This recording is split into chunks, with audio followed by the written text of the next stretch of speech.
Hello viewers, welcome my channel. আশা করি আপনারা সবাই ভালো আছেন এবং আমিও ভালো আছি। আমার নাম পরাণ। বরাবরের মতন আমি আজও আপনাদের মাঝে আরেকটি নতুন ভিডিও নিয়ে হাজির হয়েছি। তবে আজ আমি আপনাদের মাঝে যে বিষয়টি শেয়ার করবো আসলে খুবই গুরুত্বপূর্ণ একটি ভিডিও। যারা বর্তমানে রোমানিয়াতে রয়েছেন এবং রোমানিয়া প্রবাসী হিসাবে অনেকেই চাচ্ছেন যে ফ্যামিলি রিউনিফিকেশনের মাধ্যমে তাদের ওয়াইফ এবং সন্তানদেরকে রোমানিয়াতে আনতে। তো রোমানিয়াতে আনতে হলে অবশ্যই আপনাকে ইন্ডিয়া ফেস করতে হবে বা ইন্ডিয়াতে পৌঁছাতে হবে, এই বিষয়টা অবশ্যই সবাই জানেন। তো ইন্ডিয়া যাওয়ার বিষয়টা নিয়ে এবং থাকার বিষয়টা নিয়ে কিছু তথ্য আমি আপনাদেরকে শেয়ার করতে যাচ্ছি। যেহেতু এটা আমার বাস্তব অভিজ্ঞতা, যেহেতু আমি আমার ওয়াইফ এবং সন্তানদেরকে তাদেরকে পাঠিয়েছি এবং সিঙ্গেল হিসেবে যদিও চেষ্টা করছিলাম যে তাদের সাথে আরেকজন বডিগার্ড যেটাকে বলে আরেকজন পাঠানোর জন্য, কিন্তু ভিসার জটিলতার কারণে অর্থাৎ ইন্ডিয়া ভিসার জটিলতার কারণে তাদের সাথে আর কোনো লোক পাঠাতে পারি নাই। কিন্তু ইন্ডিয়াতে আপনি যদি আপনার ওয়াইফ এবং সন্তানকে পাঠাতে চান নিরাপত্তা হিসেবে এখানে থাকতে পারবে। এবং আমি যে স্থানটা নামের কথা বলবো সেটা খুবই একটা সুপরিচিত স্থান, সেটা নিউ দিল্লি এবং জাবিতি রেসিডেন্ট। তো এখানে বহুত বাঙালি ভাই ও বোনেরা এখানের মধ্যে থাকে, বিশেষ করে ফ্যামিলি যারা আছে, স্টুডেন্ট হিসেবে যারা যায়। খালি যে রোমানের কথা বলবো কিন্তু তা না, অন্যান্য দেশে যারা অ্যাম্বাসি ফেস করতেছে তারাও এই অ্যাপার্টমেন্টের মধ্যে থাকতেছে। এবং ভাড়ার ব্যাপারটা আমি যেটা বলতে চাচ্ছি, আপনি যে জানি এটা আমি নিজেও এটার ভুক্তভোগী ছিলাম, কারণ অনেকটা আতঙ্কের মধ্যে ছিলাম যে আসলে কিভাবে কন্ট্রোল করবে, কিভাবে ম্যানেজ করবে, কিভাবে পরিচালনা করবে। কারণ জীবনে প্রথম হচ্ছে যে এক দেশে থেকে আরেক দেশে ভ্রমণ করা, তার মধ্যে হচ্ছে বাচ্চা। তো অনেকটা আতঙ্কের মধ্যে ছিলাম, কিন্তু এই আতঙ্কের মধ্যে থেকে অনেকটা স্বস্তি পেয়েছি এবং খুবই নিরাপত্তাভাবে একটা মাস ওখানে সময় কেটেছে এবং ইন্ডিয়া থেকে এই রোমানের ভিসা নিয়ে এসেছে। তো এইখানে প্রথম যদি আপনি উঠে এই অ্যাপার্টমেন্টে, তাহলে অবশ্যই আপনাকে 15,000 রুপি আপনাকে পেমেন্ট করবেন এবং 15,000 রুপি আপনাকে এক মাসের জন্য পেমেন্ট করবেন। আপনি যেদিন উঠবেন বা যেই রাতে উঠবেন ওই রাতে থেকে 30 দিন পর্যন্ত, যে তারিখটা হয় ওই তারিখ পর্যন্ত আপনাকে পেমেন্টটা নেবেন। কিন্তু বিষয়টা হচ্ছে এখানে আরেকটা বিষয় আপনি সুযোগ সুবিধা নিতে পারেন, আর সেটা হচ্ছে যদি আপনার কোনো কলিগ থাকে বা আপনার কোনো মহিলা কোনো কলিগ থাকে, তাহলে আপনি এই রুমটাকে শেয়ার হিসাবে নিতে পারেন। তবে শেয়ার হিসাবে এটা না যে এক রুমই শেয়ার, কিন্তু এটা না। এখানে কক্ষ আছে, একটা দুইটা তিনটা কক্ষ আছে। আপনি যে রুমটা যে অ্যাপার্টমেন্টটা নিয়েছেন পুরো অ্যাপার্টমেন্টে, এই অ্যাপার্টমেন্টে কমপক্ষে 3টা রুম থাকে। তো এই 3টা রুম যদি থাকে তাহলে এই ক্ষেত্রে আপনি আরও 2টা রুম আপনি ভাড়া হিসাবে দিতে পারেন, বা যারা শেয়ার করতে চায় তারাও শেয়ার হিসাবে এখানে থাকতে চায়।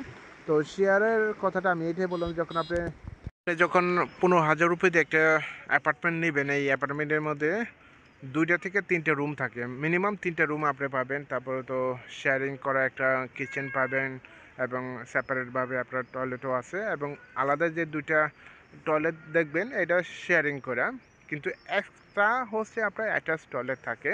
তো এখানে আপনি যদি ইচ্ছা করেন তাহলে দেখা যাচ্ছে যে আপনার শেয়ারিং হিসাবে কোনো লোক থাকলে আপনি শেয়ারিং করে দিতে পারবেন, হতে পারে 8,000 বা 7,000 টাকা এখানে থেকে পেতে পারবেন।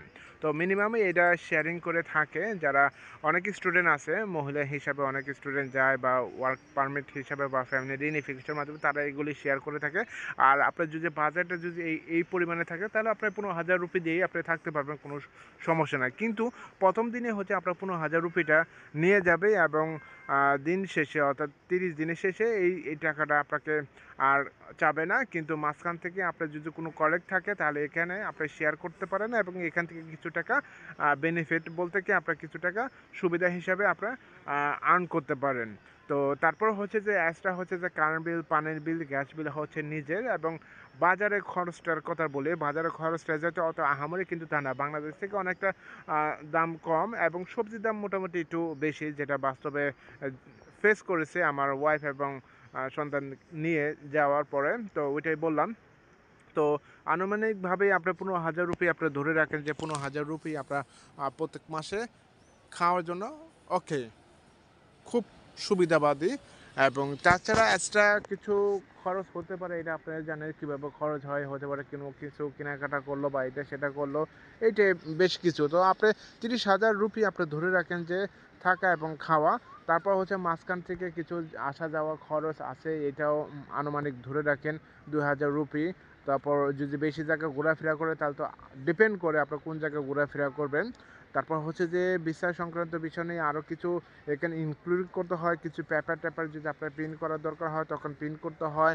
তারপর হচ্ছে এফরো হচ্ছে যে প্রত্যেক 15 দিনের পর একটা করে এফরো করতে হয়, এবং এফরো মাসে আপনাকে 2টা করতে হয়, যেটা আমার ওয়াইফ করেছে 2টা, আমার বাচ্চারও 2টা করেছে। কিছু করা নাই, যদিও এখানে ট্যুরিস্ট বা ডাবল এন্ট্রি ভিসা নিয়ে এত কষ্ট করে ভিসাটা নিয়ে গেছে, তারপরে আবার ওখানে 15 দিনের জন্য তারা এই অ্যালাউ করে যে 15 দিনের পরে তারা একটা রেজিস্ট্রেশন করতে হবে ফরেনারদের জন্য। কিন্তু এছাড়া খুবই খুবই একটা সমস্যাকর মানে কি বলবো, এটা খুবই মানে এটা হয় না, একটা দেশের ভিসা নিচ্ছে এত কষ্ট করে, তারপর আবার 15 দিনের পরে আরেকটা ভেজাল শুরু করে দেয়। তো এই প্রোটা আসলে প্রত্যেক ফরেনারদের জন্য এটা বাধ্যতামূলক, যেটা করতেছে 15 দিন পর এই জিনিসটা করতে হয়।